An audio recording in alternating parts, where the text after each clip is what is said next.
আসসালামু আলাইকুম। আমি মোস্তাফিজুর রহমান। দেখাবো রিভার্স ফরওয়ার্ড কিভাবে একটি মোটর রিভার্সে আবার ফরওয়ার্ডে ঘুরানো যায়, এটা আমি আপনাদেরকে দেখাবো। তো আমি প্রথমে লাইনটি দিলাম,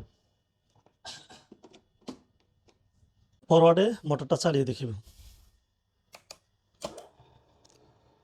এই যে ফরওয়ার্ডে মোটরটা চলতেছে, যতক্ষণ পর্যন্ত আমি আবার অফ না করব ততক্ষণ পর্যন্ত আমি রিচার্টে চালাতে পারবো না। এখন মোটরটি রিভার্সে চলতেছে। এই হচ্ছে আমাদের এই একটা মোটর কিভাবে আমরা রিভার্স এবং ফরওয়ার্ডে আমরা করব। এটা হচ্ছে একটা সেটআপ।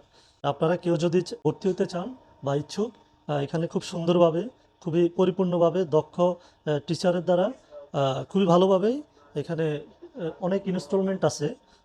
যে যেটাই শিখতে চান চলে আসুন। ধন্যবাদ। আসসালামু আলাইকুম।